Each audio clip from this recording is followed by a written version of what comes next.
there and everybody's getting around, and it was just really the first time I can remember where everybody is just on the same place, being civil and nice, and then maybe the next, and it's like 4 generations are in a row. You know, just I don't know. I just think it's it's hope in everybody. It is. It is. That's how I see it. I don't think this is really great to bring that up in environment. I just really do. And I was thinking about you. So I saw the. Were you here the other day? I was. Okay. I was okay. When I come back, because I was.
Briefing about to happen? Are savvy enough to want somebody that will play it straight. Just say what it is. It is? Whatever, and let them make up their mind. Yeah, so briefing. But then you have like the large number of other things where like the truth is whatever agrees with saying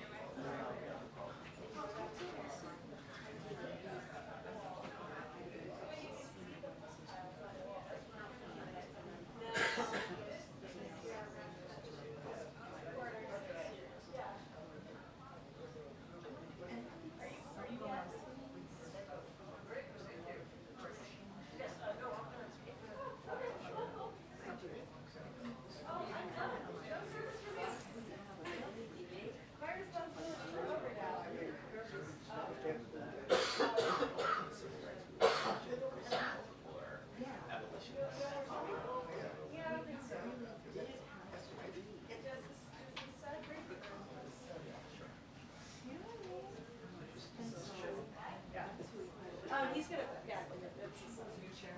Oh, hey, I'm good, how are you doing?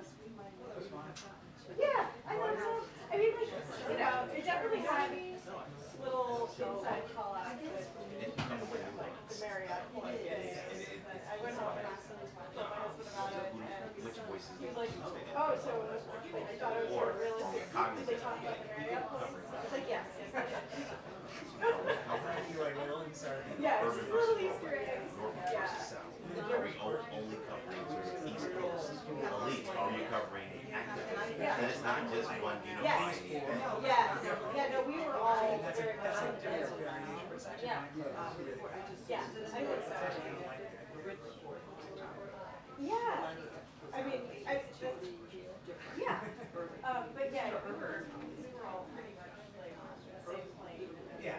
You know, like in the same level of experience. Same set of values. Yes. Goals. Yeah. Right. Job. I mean, we were all competing for the exact same way.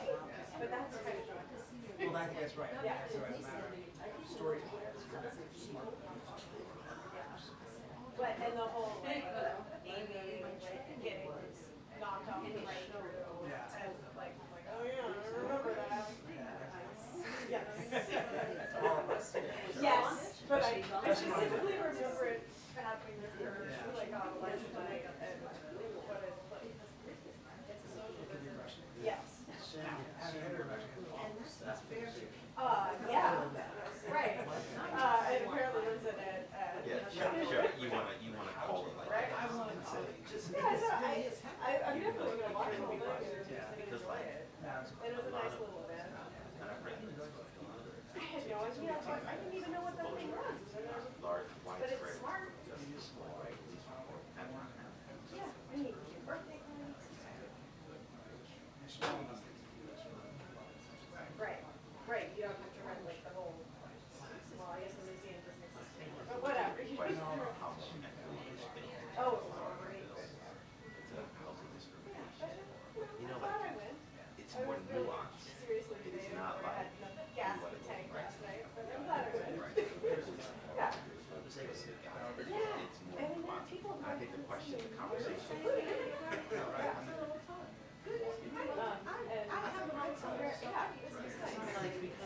You know, I know it's so Because it's not like it is more nuanced. The question to you is there enough? Right? Yeah. You ran on this and you didn't. All right, I'm gonna plant myself. You know, Probably you should be regret you it. should be held to task for that.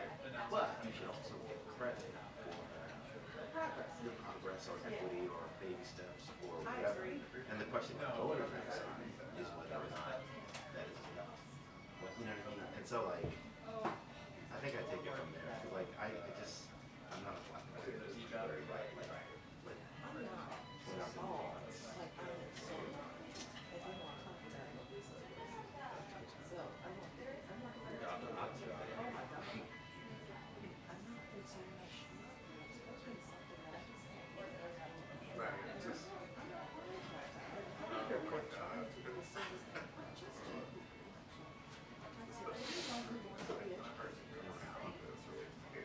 And then yeah, sure.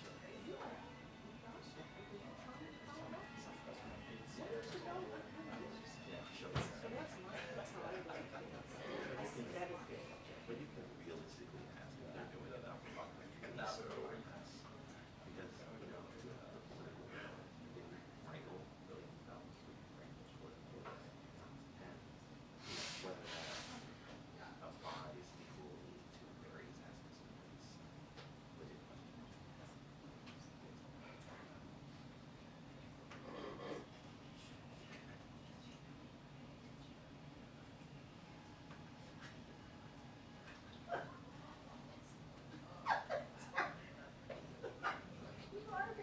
I endorse. I concur. You or I, A apostrophe. I don't know how to spell that word. Nobody does. I. A apostrophe I G. Is that good? Yeah, right. You just put the apostrophe where you take. What do you call it? Yeah. Because you're just removing the Yeah. L and the R from RIT. Yeah, see? So it's Absolutely proper. Take us to the cookout. Andrew is so proper.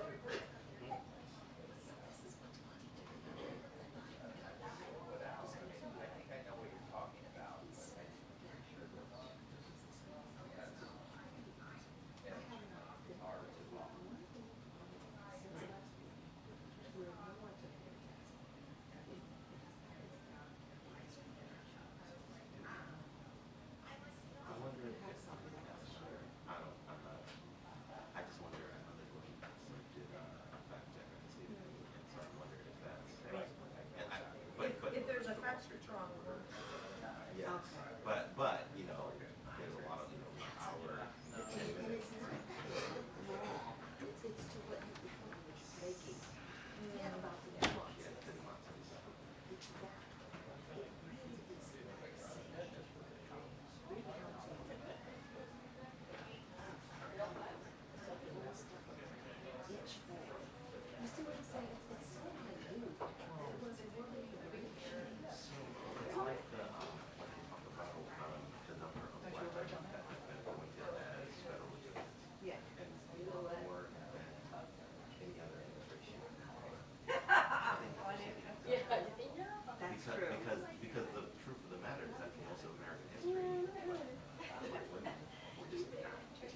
North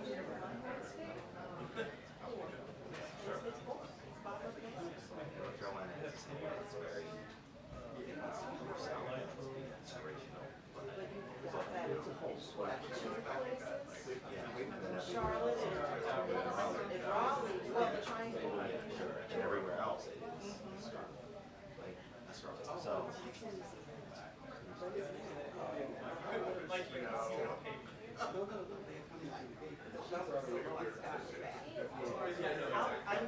anyway, I'll have new pictures for you every single time. It's clean, but we gave them a different name. Love that name. Oh, stay here. There's another gentleman here. Baby, not nearly as cute. Their baby's not nearly as cute. I'm just kidding. And Chris McGinty just had a baby too. Oh, yeah. I don't know if he's here yet. Oh. I know. I'm going to be like you, but in high school sitting. 100%, yeah.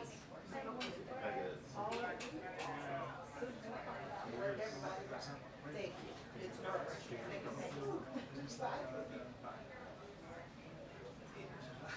No. All right, I need a baby. I knew you were going to ask. I started to pull it up immediately. It's not like 3 weeks ago. This is my favorite. Like, this is like New Year's Eve with the bow tie or whatever. Listen to me. He's just very healthy. Super, like he likes this, but he's not super attached. That's great. Yeah. I don't want to be too much attachment. But he started to get Oh, good. you know, like you know, he's always worried that, you know, yeah, but like, you know, we're going to face with this child, prepare for this, with this, my little brother, what if he has special needs, how are we prepared, whatever, and it's just like, yeah, just normal kid, and then that way, as normal as a kid can be.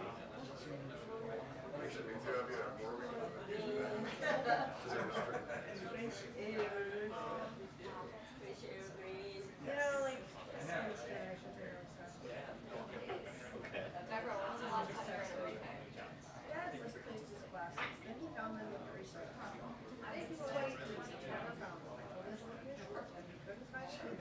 Yes, yes. These are not stairs of space. I know. You don't have anything bigger than this. Oh, I had a question like every time. Just one question. The first time I ever got called on in the prison room was by Trump. And him first. I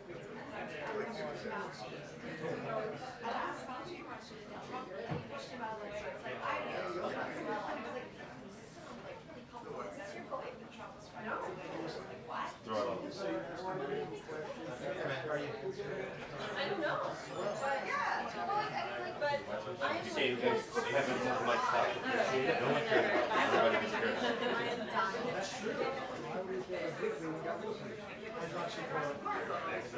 I think what I asked Fauci was oh, you're so nice. I would have set it on fire weeks ago. oh my God. It wasn't like a supply question. It's just like, has there been any research done on like people with lupus who are already using hydroxychloroquine? Because they're on that drug. Like pushed him out of the way. It was like, this is what I'm doing. You were texting to your mom. You try, buddy. Are you here? That's better. I don't know how to tell you. Help Dad. It is Dad. Did you get the, Which yeah. I always thought now, like next week. Oh, the doctor last I mean, yeah, I don't know, like they get, you know, there's people they don't. But like, that's what you should get. Very good. Because the problem is the on and the off. Yeah. I'm solving family problems. Just send them my way. Yeah. Stick with me.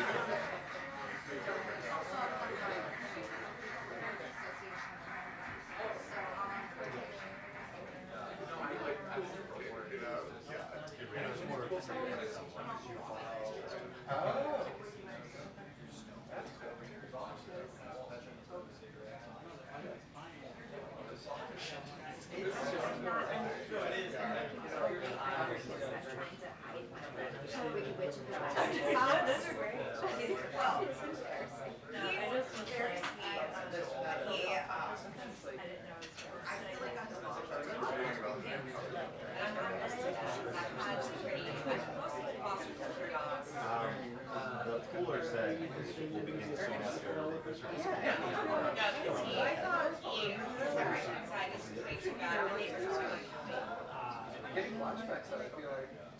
Man, I might get I feel like if I go back there, they're gonna be their heads are gonna start. I feel like we're going to be for like an hour. They do need a consideration for I don't know. Everyone else versus I didn't want to. like so.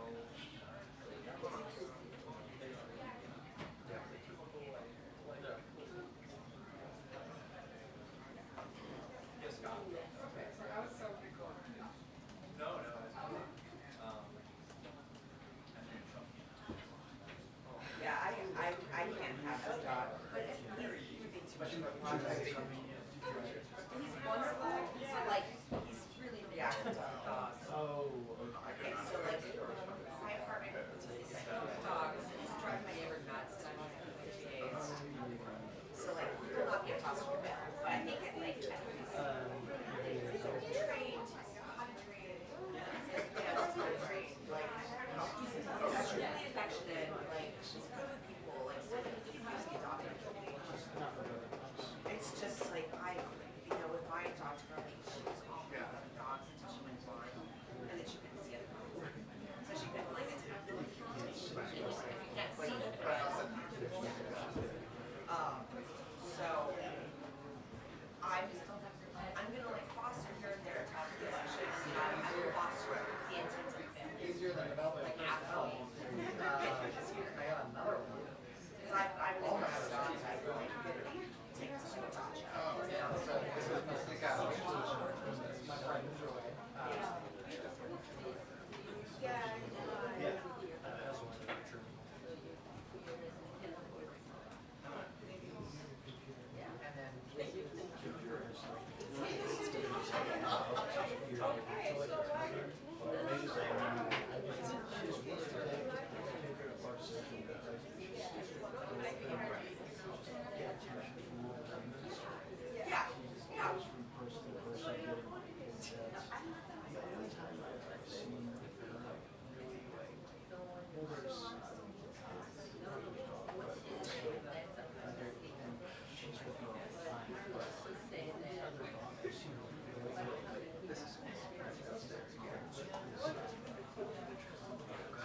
That's really rad.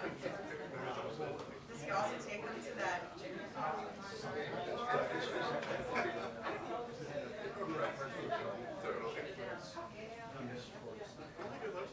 So I think birthday party for his party.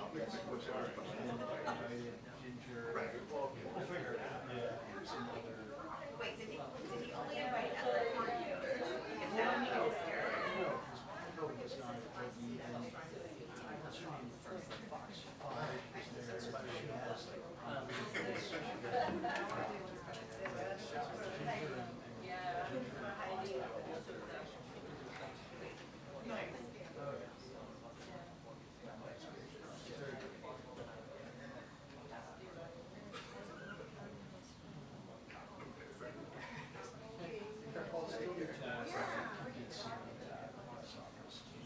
absolutely. So what I write is a word, and I write. So we have a party and I just bring the dog in and yeah, well, no. No, I picked it out. I still want to go get it. Walking I know. It also seems like really silly. Like, oh, it's just so back to that. And It's a two-session. and the water.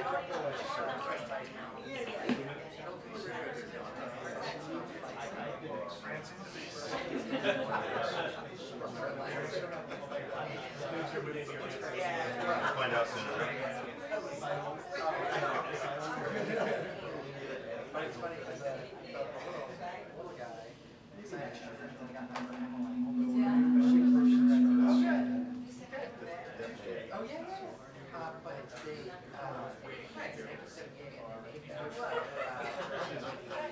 Carter administration ran the gas prices because like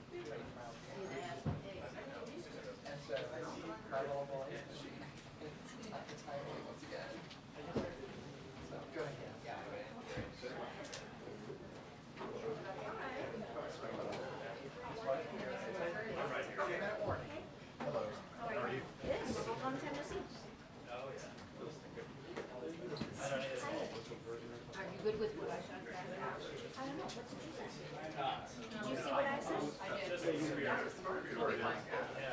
She said, Nicosia said that I can yell and scream. I just need backup. No. Just when you can win it. Pretending, so I can have It was like, what's we just need to turn over so we just Yeah, yeah, I get it. Totally. Hi. Hi, how are you? Great. Very Irish. We're Love like it. we're like the flag. Here we are. You guys are like the flag. That's great. How much will they comment on it during the briefing? Let's take a bet. I bet zero. Are there gonna be cookies or something? No, it's just that they're like Irish flag entirely. But I'll like very much celebrating.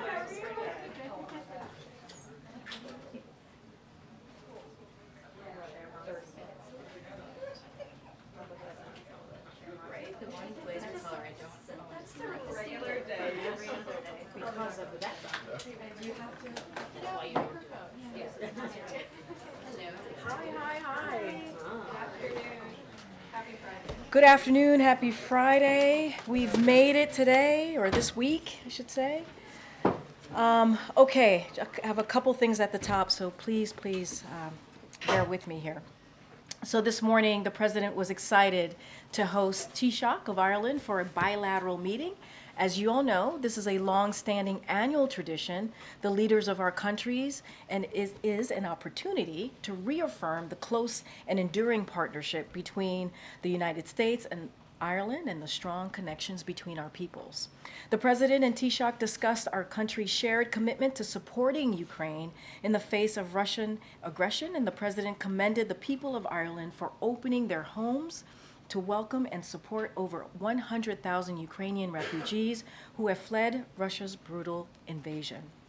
They also discussed our global issues, including the urgent need to significantly increase deliveries of humanitarian assistance to Gaza. The two leaders welcomed the recent restoration of the Northern Ireland's executive and assembly, reaffirming the critical role these institutions play in preserving the gains of the Belfast Good Friday Agreement, which has been essential to peace and progress in Northern Ireland. This afternoon, the President traveled to the capital for the annual Friends of Ireland luncheon. As you've heard the President say many times, the bond between the United States and Ireland has grown deeper and stronger over the years. We look forward to continuing to build a vibrant future for U.S.-Irish relations, which is something that you all know is very important to President Biden, who is a proud descendant of the Bluewits of County Mayo and the Finnegans of County Louth. Sunday marks St. Patrick's Day and also my mom's birthday. Thank you. Thank you so much. Thank you. Thank you so much. Happy birthday, Mom. And the President will deliver remarks at a celebration here at the White House as part of our annual tradition. And now, if you give me another moment here, I also want to address a heartbreaking development in the tragic loss of Nex Benedict. For parents across the country, and I know for many of you here and many of you watching, including myself, the cause of Nex's death was devastating to learn. As the President said yesterday, every young person deserves to have the fundamental right and freedom to be who they are and feel safe and supported at school and in their communities. Bullying is completely unacceptable, and it is on all of us to take reports of bullying seriously. There's always someone you can talk to if you're going through a hard time and need support. The President and his administration launched the 988 line to help, and we have a line dedicated to serving LGBTQI+ young people that can be reached by dialing 988 and pressing 3. I want to close by saying that LGBTQI+ young people across the country, you are loved exactly as you are, as the President has made very clear. And you should know this, the Biden-Harris administration has your back.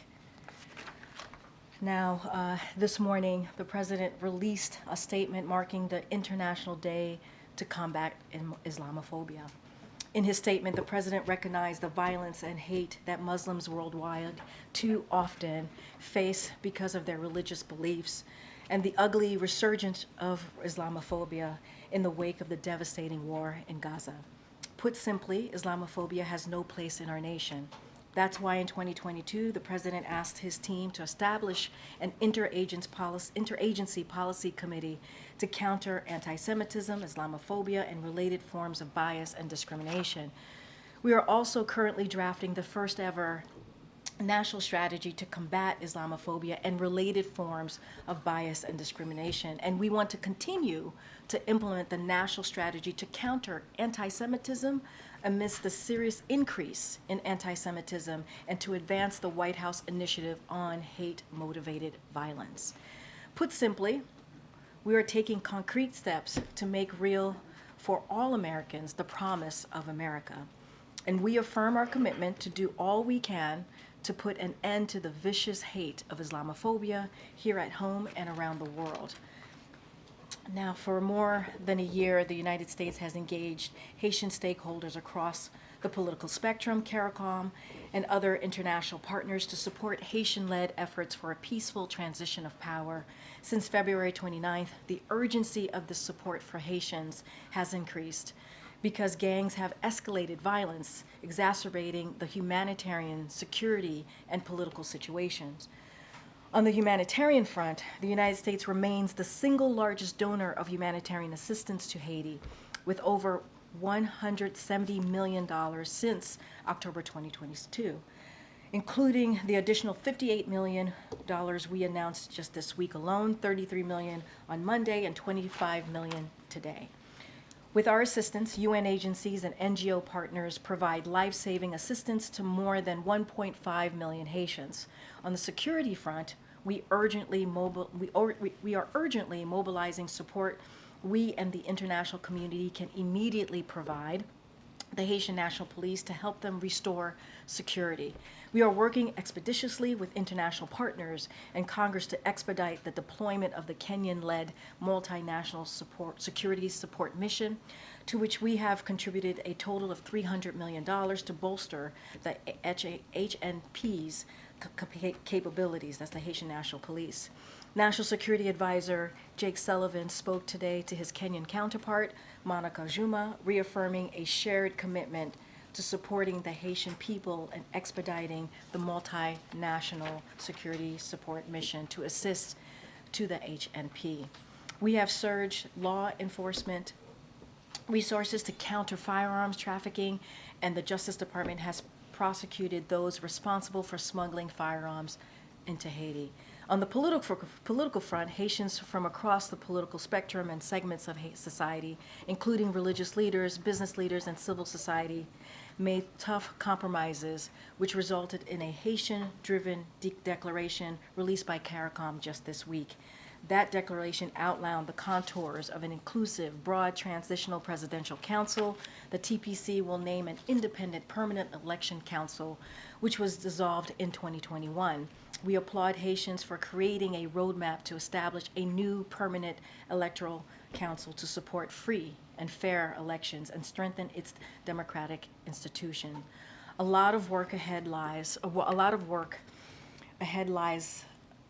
Lies ahead, and the United States remains committed to supporting the people of Haiti on the humanitarian and security and political fronts. With that, I'll turn it over to my colleague, Admiral John Kirby, who's going to talk about Russia and Iran. Thank you, Karine. As you all know, we have expressed serious concerns from this podium that Russia is seeking to acquire close-range ballistic missiles from Iran to enable its brutal war in Ukraine. And that Russian negotiations to acquire those close-range ballistic missiles have been active and they've been advancing. Today, I just want to call your attention to a joint statement released this morning by the United States and other G7 countries warning Iran not to go forward with the sale of close-range ballistic missiles to Russia. The G7 statement reads in part, and I quote, "Were Iran to proceed with providing ballistic missiles or related technology to Russia, we are prepared to respond swiftly and in a coordinated manner including with new and significant measures against Iran, end quote. So we're speaking with one voice here on this matter from the United States, Canada, Japan, the EU, France, Germany, and the United Kingdom.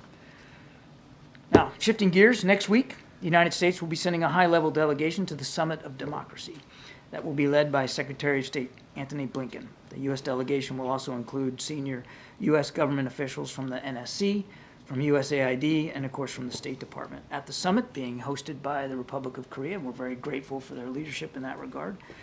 The U.S. will host a high-level event on the misuse of commercial spyware, and this is a significant priority for the Biden-Harris administration. Our event will, for the first time, convene some of the most senior government officials around the world, with those from civil society, from the private sector, and even from those who have been directly affected by the nefarious effects of commercial spyware. We're looking forward to the conversations at the summit and to continuing the important work of strengthening democratic resilience worldwide. Thanks. Thanks. John, can you say anything more specifically on what possible sanctions would be levied? I'd heard maybe they were mulling flights. I don't know, banning flights. I know you're going to say no, but just if you can. No. All right, fine. No, I'm not. I mean, as you know, we don't preview sanctions, Colleen, but clearly we're looking at a range of options here, and without question, additional sanctions would be on the table of those options. What stopped Iran from going forward with ballistic missile sales to Russia already? Why the delay? What's happening? Well, I can't speak for the mullahs. I wouldn't do that, or for the supreme leader. We know they provided drones, not only drones, the drones themselves, but the ability to manufacture drones organically inside Russia. And this is a burgeoning defense relationship that we've been watching very, very closely. We've talked about it many times here. We haven't seen them move forward other than the negotiation process actively advancing, and we really wanted to set down a marker here for Iran and for Russia that there will be swift consequences for them to do that. What's in their calculus? I couldn't say, but this would be obviously not just really bad for the people of Ukraine, but also bad for people in the Middle East, because Iran's hoping to get something out of this too. It's not just about sales of ballistic missiles to Russia. They're hoping to get Russian military technology for themselves. Thanks, Admiral. Does President Biden want to see new elections in Israel and for Prime Minister Netanyahu to no longer remain in power? That's going to be up for the Israeli people to decide. So what about, beyond what he said in the Oval Office, did the President find good about Senator Schumer's speech? Well, the President spoke about the passion with which Leader Schumer made that speech. And the President said that he knows that those remarks, they resonate with many Americans out there. For our part, we're going to keep supporting Israel in their fight against Hamas. We're going to keep urging them to reduce civilian casualties, and we're going to keep working to get a temporary ceasefire in place so we can get the hostages back home with their families and more additional aid into the people of Gaza. The Netanyahu government says it has approved an operation, military as well as evacuating of civilians for Rafah. What is the administration's expectation about knowing what's in that plan? What comes next? What do you know at this point? We haven't seen it. We certainly would welcome the opportunity to see it. And as we've said, Kelly, we can't support a major offensive in Rafah that doesn't also include a credible, achievable, executable plan to take care for the safety and security of the more than 1 million Gazans that are seeking refuge in Rafah. To move in right now in a major way without a proper accounting for all those people would, as we've said, be a disaster. And so we're going to keep talking to the Israelis about this. Again, if they've got that plan, we certainly would welcome the opportunity to see it. Thanks, Karine. John, you guys are issuing this warning to Iran 2 days after renewing a waiver that unlocked $10 billion in frozen funds. Don't you think Iran is paying more attention to the actions of this administration than the words? Can't speak for the mullahs or what they're paying attention to or not. Jackie, I would remind that this sanctions waiver is renewed or up for renewal every 3 months. It's a quarterly thing. It's a sanctions package that was actually put in place by the previous administration, by President Trump and his team, that allows for Iraq to be able to work its way off of Iranian energy so that they can keep the lights on. And we're continuing to work with our Iraqi partners about how to do that. But right now, they still are dependent for a lot of energy coming from Iran. And so we don't want to penalize the Iraqi people for efforts that they're still trying to get to wean off of that. And I would remind everybody, and we've talked about this before, I think 3 months ago we probably talked about this before. None of this money goes to the mullahs. None of this money goes into Tehran. The sanctions relief that is provided actually goes to vendors that provide humanitarian assistance to the Iranian people. So not only do the Iraqi people not suffer because of this, the Iranian people aren't going to suffer because of this.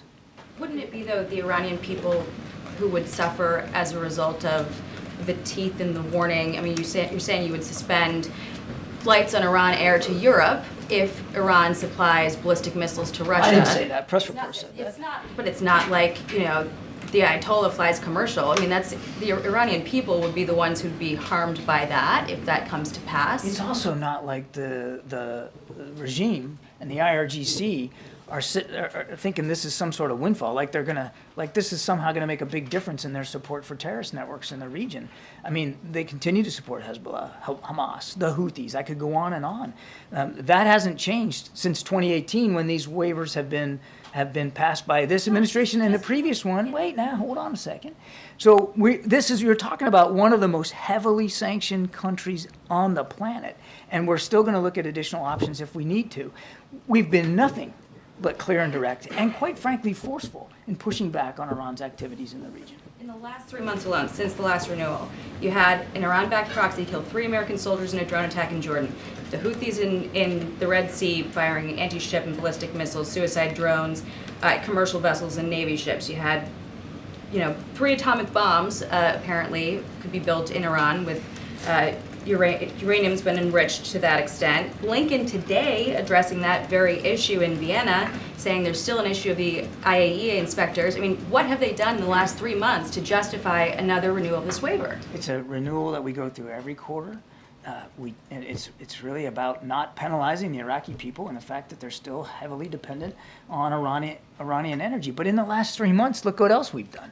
We've gone after Houthi capabilities ashore. We've got a coalition of ships in the Red Sea protecting against Houthi attacks on shipping there. We have struck back and forcefully against some of these militia groups in Iraq and Syria. We continue to have sanctions in place. Significant sanctions on the Iranian regime for multiple reasons. They're protesters, they're going after protesters, the support for terrorist networks, their nuclear program. I mean, there's a lot of sanctions in place. And oh, by the way, we're still conducting interdiction operations at sea to try to prevent their shipment of material and arms to some of these groups. So the idea that we're just laying back and not doing anything on Iran just flies in the face of the facts. Thank you, Admiral. So you said the U.S. has not seen a plan to protect civilians in Rafah, yet Netanyahu has already authorized an invasion of Rafah, and that is exactly the scenario that the president said would be a red line. So how is the U.S. going to respond? As far as I know, there's not been an operation in Rafah. What we've seen today is the Prime Minister's office saying that they have seen a plan that accounts for the operational aspect, the military aspect, and the evacuation aspect. As I said to Kelly, we welcome an opportunity to look at that plan. We still can't get behind a plan, and we won't get behind a plan that doesn't properly account for those 1.5 million refugees in Gaza who need a place to go where they can be safe from the fighting. Look, Israel has a right to go after Hamas wherever they are. We get that. We're going to continue to support their opportunity to do that. But as we've said 100 times, if not more, they have a special obligation as well to look after the safety and security of the innocent people of Gaza who are getting caught up in this conflict, a conflict that was started by Hamas. Does that signal a turning point in the relationship, though, that the White House has not been briefed on this? You still haven't seen a plan to No, protect not at all. No. And when you talked about the president saying the speech was good and you said Senator Schumer showed a lot of passion, did the president mean the substance of the speech was good, or he was just talking about the passion? I'll leave it at the president's comments. I wanted to, thanks, Karine. Admiral, I wanted to pivot to Haiti real quick. Okay. On Jake Sullivan's conversations with his Kenyan counterpart, Karine said there was a shared commitment. I wonder if you can expound on what that means in more tangible terms. And on the topic, the administration urged the speedy confirmation of Dennis Hankins.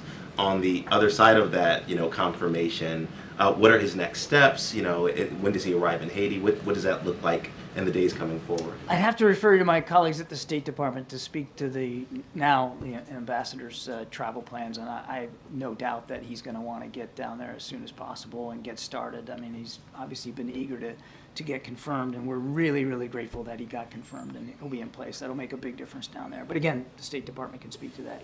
As for shared commitments, and I do believe, Karine actually covered quite a bit of this in her opening statement. We have a shared commitment with the Haitian people, and certainly with the Haitian National Police, to make sure that they have what they need to better enforce security and stability in Haiti, which is being obviously torn asunder by these gangs and these criminal groups. We have a shared commitment, as Karine said, to see a political transition here that is smooth, that is credible, to a new government that can represent the Haitian people and to look after their interests. And of course, they just want the same as anybody would want. They want to live in peace and security. They want a future for their kids, and we want to help them from a political perspective get there. And then again, also Karine mentioned this, the multinational security support mission. We want to make sure we're continuing to work with our Kenyan partners about that. We want to make sure that the Kenyans have what they need to be effective and successful in this mission. And so we're talking to them and, of course, the Haitian government about that as well. Thanks. John, what is the White House view of the latest Hamas proposal, which is 700 to 1,000 Palestinian prisoners, including 100 hardened prisoners, in exchange for women, children, the elderly, and ill hostages? I would say the proposal that was put forward is certainly within the bounds of, in broad brushstrokes, within the bounds of the deal that we've been working on now for several months. I don't want to go into more detail than that, Nancy, because I don't want to negotiate here in public. The fact that there's another delegation now heading to Doha, the fact that this proposal's out there, that there are conversations about it, that's all good. That's all to the good. Now, whether it ends up looking like that, I don't know. That's what the team will work on, and we'll stay engaged. That's interesting because the Israeli Prime Minister called it unrealistic, but from the White House point of view, The broad you think that that's in the range? We think it's in the broad brushstrokes of the deal that we've been talking about. But the devil's in the details, and as I said before, nothing's negotiated until everything is negotiated. And without getting into the specifics of these press reports, I can just tell you that we're glad that the conversations are going. More broadly, do you believe, it sounds like you're saying that things are moving in the right direction? In general, we think, look, the fact that we still have active conversations and now another chance to meet in Doha, that's all to the good. Now, I know for the families out there, it's just another set of agonizing days to wait, and we understand that too. So I don't want to, we're cautiously optimistic that things are moving in a good direction, but that doesn't mean that it's done, and we're going to have to stay at this till the very, very end. Admiral, I just go back to Iran. Maybe I didn't hear correctly, but those close-range ballistic missile, does the administration think would be used in Ukraine by Russia? Is there any recent evidence that Iranian weapons have been used in the war in Iran? In Ukraine? Drones. Heck yeah. Drones by the hundreds. Iranian drones have been used to kill innocent Ukrainians and hit Ukrainian infrastructure, to hit Ukrainian defense industrial base. Absolutely. Yes, Iranian weapons have been used in Ukraine without question. We haven't seen a consummation of this particular deal, which is why the G7 is warning against the consequences of it. And a question on the Taoiseach's visit. When he came out at the stakeout and he talked to us and he said, and I'm quoting, "None of us like the use to see the American weapons being used in the way they are. This is not self-defense, is it?" Admiral? We've talked about this before. Israel has a right to defend itself against a still viable threat by Hamas, a group that wants to do October 7th again and again. And we are continuing to support the Israeli Defense Forces as they go after that. How they go after that threat matters. And that's the context of the conversations that we've been having at all levels, including at the president's level, with our Israeli counterparts about how they execute and prosecute these operations. We want to see the right number of civilian casualties is 0. We want to see the numbers come down. We want to see the damage to infrastructure come down. We want to see more humanitarian assistance get in. It looks like Putin's going to win a new term. White House ready to... Shocked. Yeah. Yeah, White House ready for another... It's going to be a real nail biter, isn't it? Yeah. Look, we'll watch this and monitor it and see how it comes out. I mean, the idea of free and fair elections in Russia is a misnomer, but we'll see what happens this weekend. Thank you, John. I have a couple of things for you. You just referenced meeting in Doha. I'm sorry if I missed this, but are you confirming that the U.S. is sending a delegation to Doha for the? We will not be participating in this particular delegation to Doha, but there is a meeting in Doha of the counterparts. Is there a reason that a U.S. delegation is not? We have been at this, MJ, literally every day. I mean, believe me, we're involved in all these conversations. The fact that we're physically not going to have a delegation there should not be taken as any kind of signal that this isn't a serious positive move forward. We think it could be. And has the White House asked the Israeli government to see its Rafah plans? We have made it clear to our Israeli counterparts that we would welcome the opportunity to see their plans. Well, it's a sovereign country, and these are their military plans, and certainly they should speak to them appropriately so. We're not interested in speaking for the IDF, but we've made it clear we would welcome the opportunity to see it. And just circling back to one thing you said earlier, does the U.S. think that there is an achievable and executable plan, to use your language, that guarantees the safety of civilians in Rafah before a major military incursion into the area? I think I kind of answered that already, though. I mean, do you think that's logistically and physically possible given how many people are in that region? I guess it would depend on the plan. Make no mistake about it. That's a tall order. You're talking about more than 1 million folks, probably about 1.5 million, and in a strip of ground that's 12 miles wide. I mean, there's not a lot of places for them to go. So having our own experience at doing non-combatant evacuations and urban warfare points to certain lessons about how this can be done and what some of the pitfalls are. I won't get into that here from the podium, but accommodating for 1.5 million people in a confined urban environment with not a lot of geography is a very, very tall order for any military to do. And could I just ask you to clarify one more thing? When the president used the red line language last weekend, was he saying that Israel going into Rafah, period, was considered a red line? Or did he mean Israel going into Rafah without a civilian evacuation plan in place, that would be crossing a red line? I'm not going to parse the president's words. Again, we've been very consistent, MJ, that we, the United States, can't support an operation in Rafah that doesn't include a executable plan for the safety and security of the 1.5 million Gazan refugees that are down there at Rafah. That has to be factored in and baked in and has to be accommodated. That's our view, and that the president was restating our view. John, on humanitarian aid to Gaza, the humanitarian ship Open Arms arrived in Gaza today with about 200 tons of aid. Do you see that as a one-off? Is it something that could be replicated more? I mean, it's been described as a pilot project. Yeah, it's difficult for me to speculate what the future is going to be on that. Look, any assistance, any food, any humanitarian goods that can get to the people of Gaza is good for the people of Gaza, no matter what the size is. But we're constantly looking for multiple opportunities to get it in. I mean, well, obviously, still the Israelis opened up 96 gate. There are other crossings into Gaza. We would like to see them open up because trucks by the ground is the best way to do this by volume. We're working on this temporary pier that could allow for additional shipments by sea. There's just no really good port on the Gazan coast. So, I mean, whether it's a one-off or not, I don't know. But we certainly would like to see more aid get in more quickly from a variety of different ways.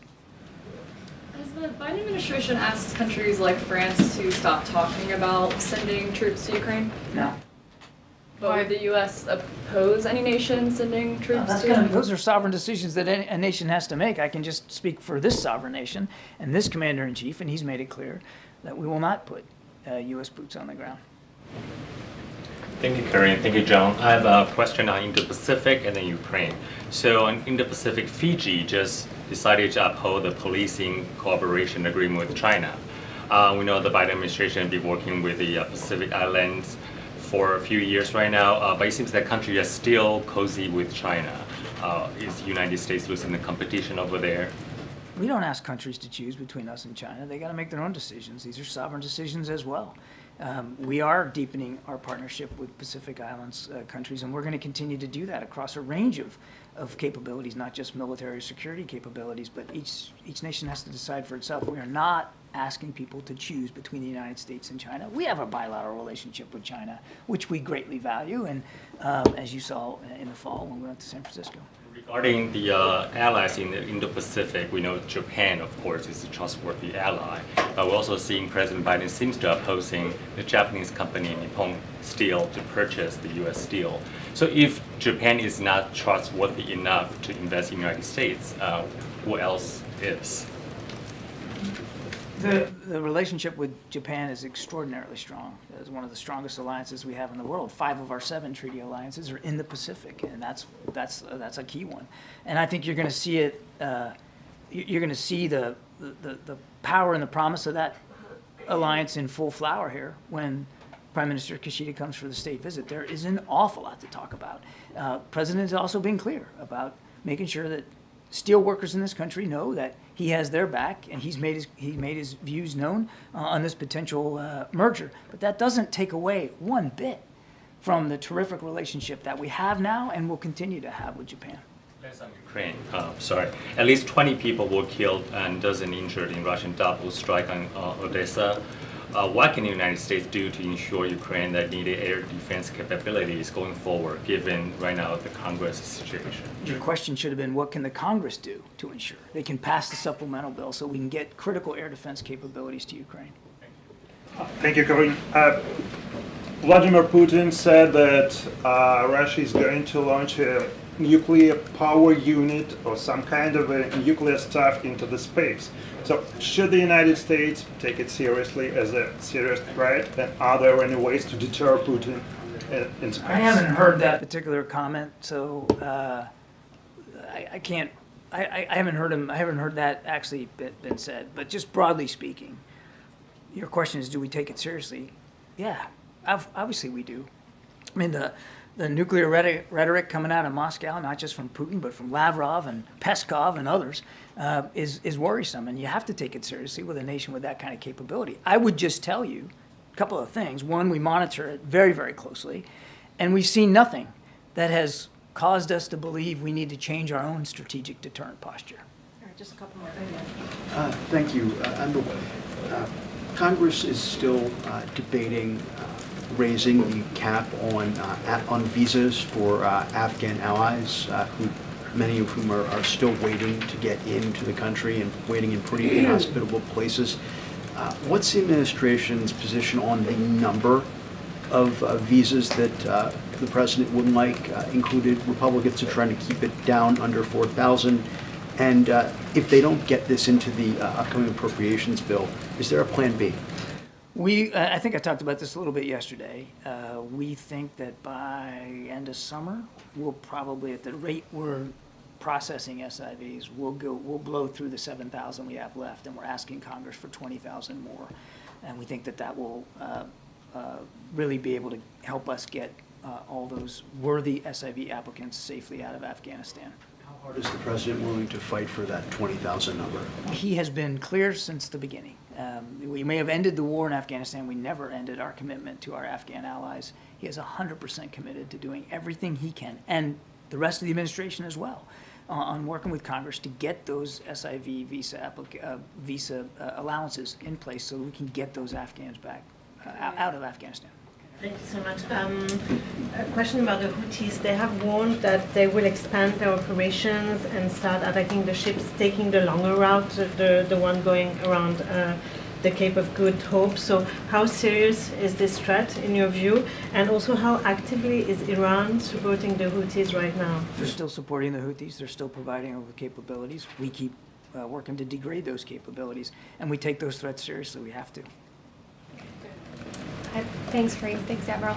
There's a report that Israel is exploring using an international private security contractors to try and help protect international humanitarian aid going into Gaza. Is that something that the U.S. would support? First of all, that would be up for the Israelis to speak to about how they might want to help with the security of humanitarian assistance that comes in by sea and then further distribution inland. Again, that would be something for them to speak to. What I can tell you is that, as you know, we are already starting to move the first components of this temporary pier. It's called a joint logistics over the shore capability. And those are just starting to move from the East Coast over there. It's going to take some time to get in place. And while we have that time before they get to place, we are working with allies and partners, including the Israelis, about the details of how that temporary pier will be supported, how the aid that gets to the pier and gets to the people of Gaza, how that happens. All of that is still being discussed. We're not at a point where we have final answers for that. And then just to follow up on MJ's question, you said that you would welcome the opportunity to review this, but is it your expectation that you will get that opportunity to see this? We would welcome the opportunity to see it. Good, Phil. Thank you, Karine. This week, the Russian Foreign Ministry included Jeff Selden, a VOA reporter, in its latest round of sanctions. And earlier this month, the Russian Interior Ministry issued an arrest warrant for Washington Examiner columnist Tom Rogin, who is a U.S. citizen. What's the administration's response to this effort by Moscow to intimidate and target U.S. journalists? Sadly, it's consistent with the Kremlin approach to particularly journalists and the crackdown by the Kremlin on free speech and speech, in fact, that Mr. Putin finds offensive or inimical to his own selfish interests.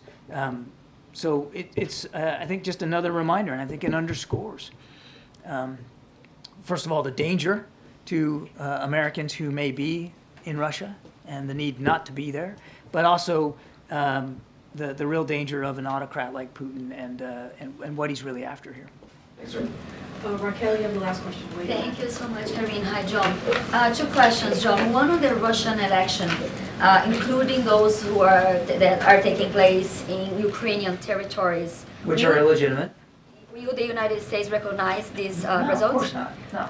And on Haiti, as you were saying, the White House is ready to support the transition in Haiti. But how can the U.S. help with this transition, or how effective can be the help, the $300 million be effective when it's not even clear who is in control? Yeah. And is the White House concerned that the gangs could take over the country? Well, the gangs already have an awful lot of influence and power in certain places, particularly Port-au-Prince. There are parts of the country that are not suffering the instability that these gangs and criminal thugs are perpetrating on the Haitian people. How much more? I mean, again, as Karine said right at the top, we're very committed to this, and we're going to stay committed to it. And we just announced another $25 million today in humanitarian assistance, and I suspect you'll see more coming from the United States.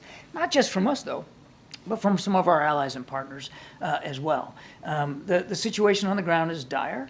We understand that, and we're doing everything we can to support a truly international effort to better improve security and stability for the Haitian people. But it could take some time. We're going to stay committed to it. Thanks, Evan. Thank you. Thank you so much. Thank you. Thank you. New map. All right, Colleen, what you got? So Speaker Johnson has said that he would be willing to put forward Ukraine funding and Israel funding once the shutdown situation is ended. I wondered if he has communicated that to the White House, if that's the White House's understanding, and how you think the proceeding will be. So obviously we've seen those reports, and I'll say this, we've said repeatedly the House needs to move forward with the bipartisan national security supplemental, which, let's not forget, passed in overwhelming fashion in the Senate, and they need to put that on the floor. We know that if they put that on the floor, if the Speaker puts that on the floor, it would get overwhelming bipartisan support. We need to make sure that we continue to stand with Ukraine as it defends against Russia's brutal invasion. We have to continue to do that, to stand with them, to stand as they're fighting for their democracy, as they're fighting for their freedom. And it is, Ukraine is losing ground. You've heard us say this before. You've heard this from the NSC. You heard it from my colleagues. They're losing ground on the battlefield because Congress is not taking action. And so we need them to move. We need them to put that on the floor. We need that to happen as soon as possible. And we're going to continue to be very clear about that. What happens, as American support for Ukraine funding continues to sort of degrade? What else can the White House do to articulate the importance of it?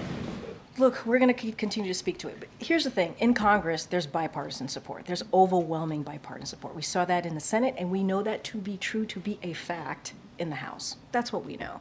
And so the president understands the important role that Americans play. We, as United States of America, we play a leading role in making sure that we're continuing to fight for democracy. And the president will speak to that directly to the American people, as he has in the past 2 years. We know, history shows us what happens if we do not stop a dictator. It shows us what happens. We know where we can end up. And we understand, Americans understand that. They're smart enough to get that. And so Congress needs to move. They need to act. Their inaction is, leading to Ukraine losing ground in the battlefield. We heard that from the CIA director, the Big Four, when they were here meeting with the president. They heard that directly from the CIA director. It is unfortunate that the speaker is putting politics ahead of what our role should be, which is fighting for democracy and making sure that Ukraine has what they need for them to fight for democracy. Thanks, Karine. Did the president have a chance to talk with Speaker Johnson at the luncheon today about Ukraine aid, and if so, what was his message? I have to say I have not touched base with the president, so I do not know if they connected and if they did, what their conversation was. I don't have anything to share. We try to keep those conversations very private, obviously.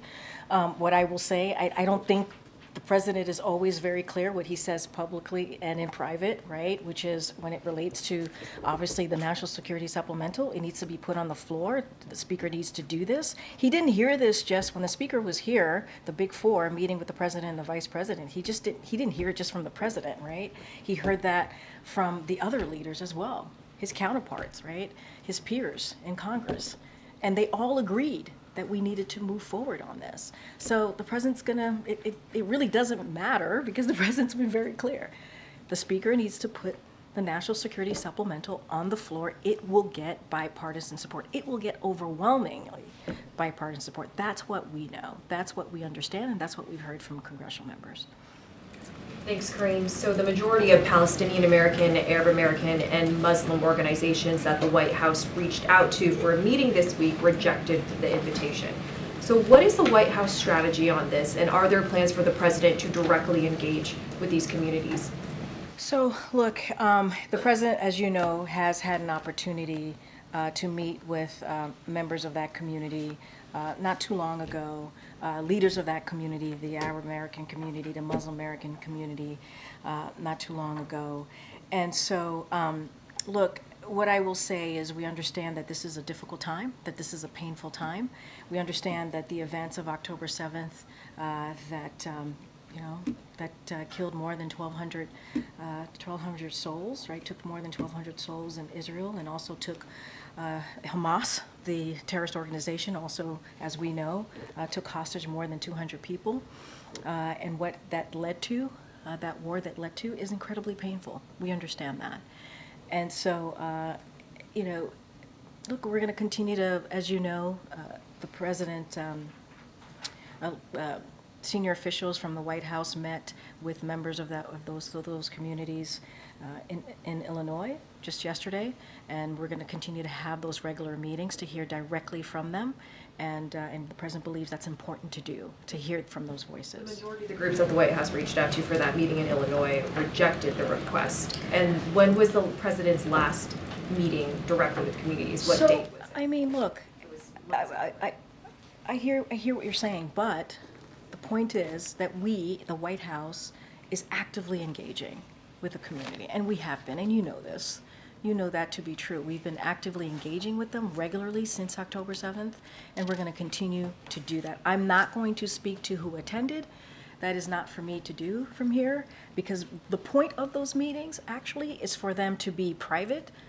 for them to, so we want to keep that private, obviously, so that members of that community could speak freely. And so, as you know, senior members of our administration, they were in Chicago yesterday. They met with those members of the Arab community, Palestinian community, Muslim community, and this conflict is personal and painful for many people. And so, again, they're private meeting, and we are committed to the participant so that they could speak freely, and we think that's incredibly important. That's what we can speak to. Where does the White House think what's going to happen to TikTok? Because even if the bill makes it to the president's desk, the Chinese government needs to approve it, which they're likely not to. It could also face significant legal pushback. So what does the White House ultimately think is going to happen with TikTok? I mean, I can't get into, predicting here, right? What we have been very clear about is this bill is important, and we welcome this step in ongoing efforts to address the threat posed by certain technology, right? Services operating in the United States these services put Americans' data at risk. You heard the National Security Advisor, Jake Sullivan, speak to this on Tuesday. It is important for us to have an understanding, right, where this American data is going. Do they live here or do they live in China, for example? He said that, right? Is their ownership here or is it in China, for example? And so those are really important. And so that's why we welcome that bill. This isn't a divestment bill. It's not a ban. I'm not going to get into hypotheticals here. It's going through the process. We're going to offer technical support as it moves, obviously, from the House into the Senate. But we welcome this bill, and this is about our national security. That's what this is about. There was a settlement in the National Association of Realtors case that effectively ends the 6% commission. Say that again. Can you start at the top? There was a settlement in the National Association of Realtors case that effectively ends the 6% commission on house sales. Biden administration made a lot about fees and costs and consumer costs. Has the White House been tracking this case, and any reaction to the settlement? So I can't speak to the settlement. Obviously, you're talking about junk fees and how important it is that we... Yeah, I'm not calling this a junk fee. I'm just saying that you guys have been focused on consumer fees, consumer costs. Yeah. This is kind of in line with those things. We're seeing that effectively the 6% commission is going away. Look, I'm going to be very careful because I don't know much about this case, so I don't want to speak to this case, but I can speak more broadly to what the president has tried to do, right? He's trying to make sure that consumers don't get taken advantage of by corporations. He's made that very, very clear. That's why we speak to junk fees. That's why there's a competition council, and that's why we try to find out ways to save Americans money. We're talking about billions of dollars that Americans have to pay because of these junk fees, because we see cooperation not passing on their wealth, what they've been able to incur to the consumers. So look, it is very important. The president has always said he's going to stand up for Americans, and he believes corporations obviously should pay their fair share here, and not treat Americans like suckers. He has said that over and over again. And so I can't speak to this particular case, but obviously this fits in more broadly in what this president has been trying to do. On Biden's opposition to the proposed purchase of U.S. steel, wondering if his comments were as a citizen or as somebody, or a sign that he's going to use his authority to actually block the deal. Say that one more time. You wonder what? I'm wondering whether Biden yesterday made a statement about opposing the U.S. steel purchase. Yeah. I'm just wondering whether, it's more simply, is that a sign that he's going to use some executive authority to actually block the deal? So look, what I can say is this.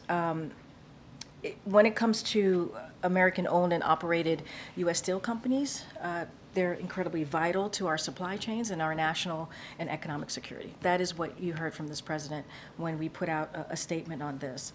And so, look, the president has always said he has steel workers back, and he's certainly committed to the iconic American steel companies remaining in America. This is why he's done the work that he's done to make sure that manufacturers come back to this country, that we've created more than 800,000 jobs, American manufacturing jobs. And so that's what the president's focus is always going to be, make sure that he puts Americans first here.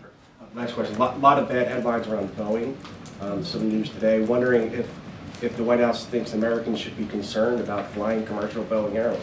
So, as you know, there are investigations happening by the NTSB, so I would have to refer you to them on the specifics as it relates, in this particular instance, to Alaska Airlines. FAA is also conducting its own investigation and an audit of Boeing.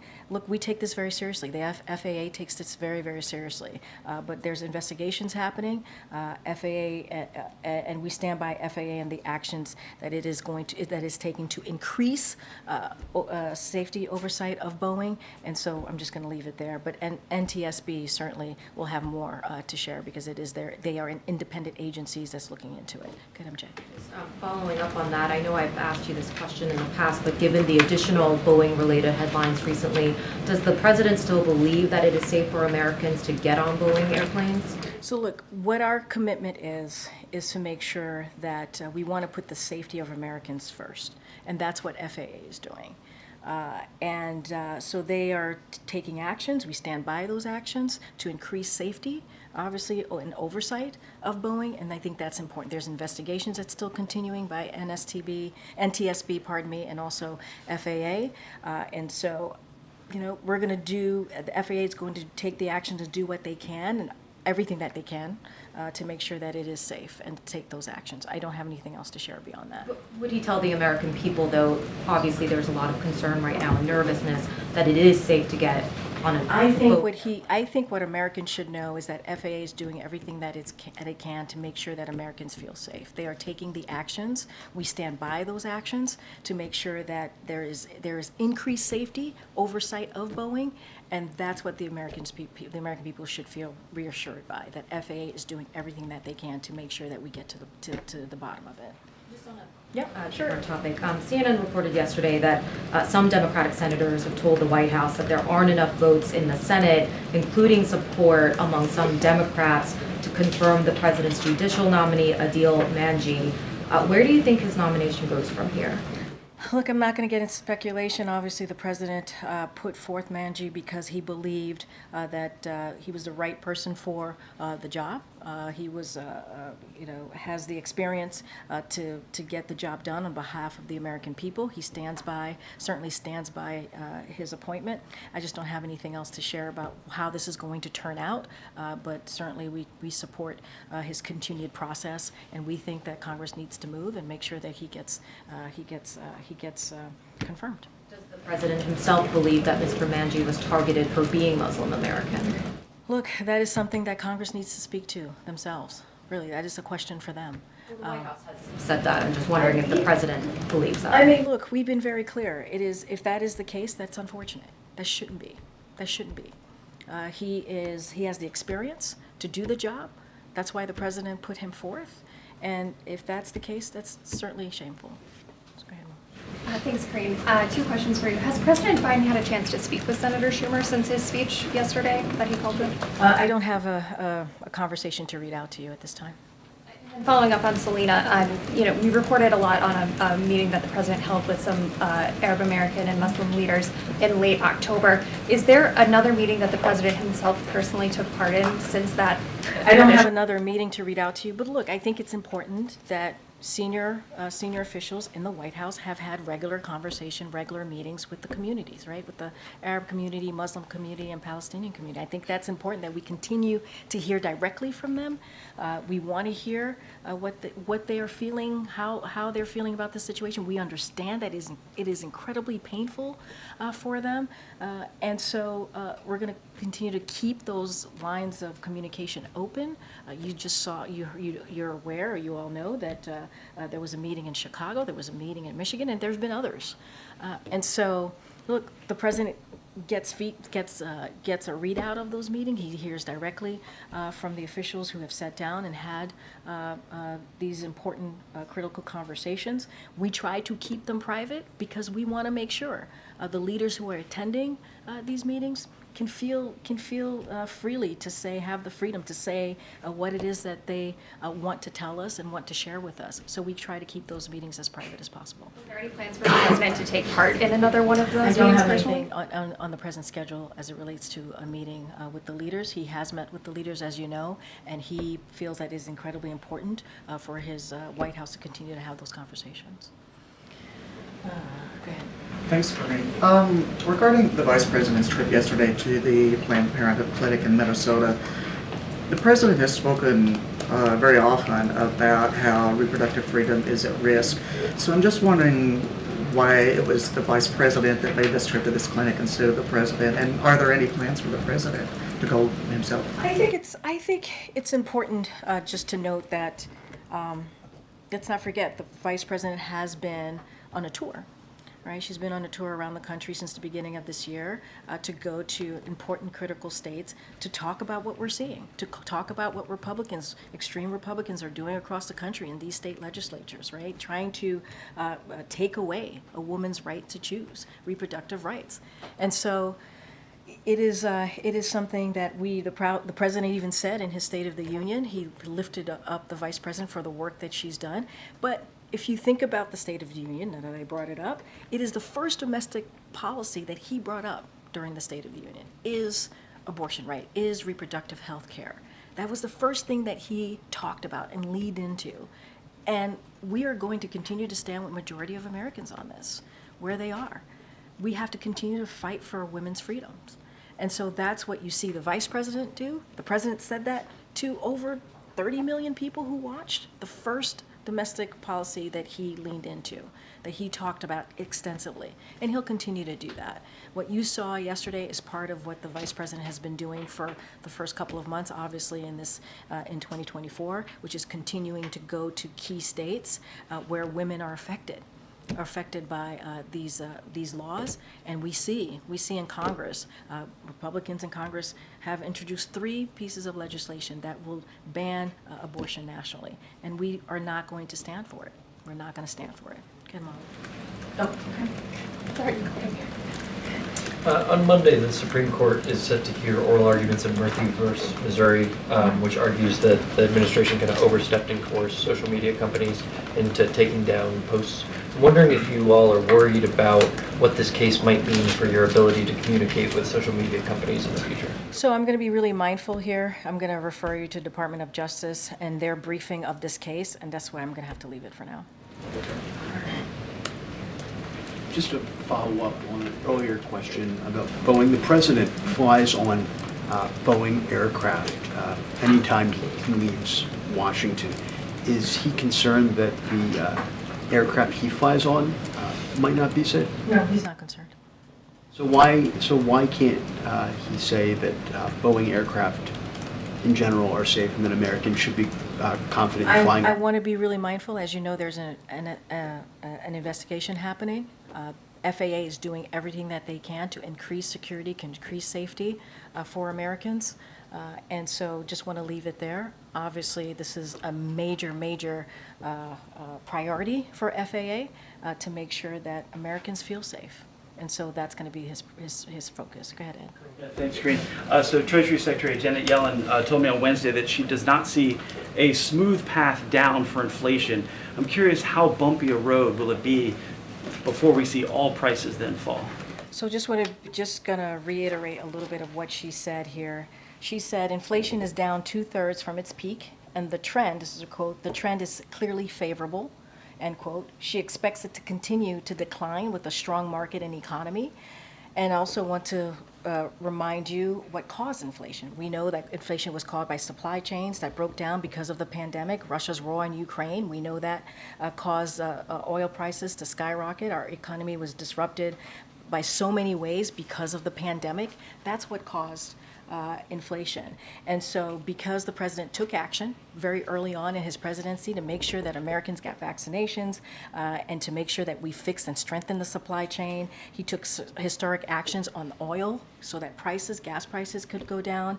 And so we have an unprecedented economic recovery here that is important to note, but I do want to be really clear. We have seen inflation go down by 2/3 from its peak, and so want to make sure that it is clear what she said and what the data also shows. But 2/3 from its peak was a year and a half into President Biden's office, or into his term. He also canceled the Keystone Pipeline, which also sparked, and we passed $5.8 trillion in spending, which also pushes inflation. But my question is, how much longer will it be for Americans to then bring down all prices? So look, Because the president's unprecedented actions that he took as it relates to the oil, we saw gas prices go down, which is important at the tank to Americans across the country. And that was something that the president took really seriously because he knew what Americans were dealing with. He wanted to give them a little bit of a breathing room. And we have to also, you're a data guy, you pay attention to the data. The fact that it went down 2/3 matters. And so what the president's going to continue to do is making sure that we lower cost, right? That is the #1 part of his economic plan, to continue to lower costs for Americans, and we're going to continue to do that. Look, the pandemic, the supply chain, what we saw Putin do in Ukraine, right? That caused inflation to increase. And in every part of what I just said, what I just laid out, the president has taken action on. And so he's going to continue to do everything that he can to lower costs for Americans. Yeah. What does the president think about Senator Bernie Sanders' plan for a 4-day work week with the same level of income? So look, I'll say this: the president has a very good working relationship with Senator Sanders. We've been able to get some historic pieces of legislation done on behalf of the American people. We will review that piece of legislation. I don't have anything else to add from that. What about the press? Yeah. Thank you. I didn't hear you mention, someone asked about Adil Manji being nominated out of New Jersey. Is the White House doing anything specific to get him across the finish line, given his nomination has been pending for a while now? So we are in continuous conversations with members of Congress and their staff, and that's what we normally do. We think it's important to get him through, and we're going to make sure that that happens. And so we think it's important that happens. Has there been any personal appeal from White House staff or certain calls you can read out? I'm not going to get into specifics on our conversations with senators. Obviously, it's important. We believe it's important to get Manji through. We think he is more than experienced to have this role, and so we encourage the Senate to move quickly on this. Okay, thanks everybody. All right, see you next week.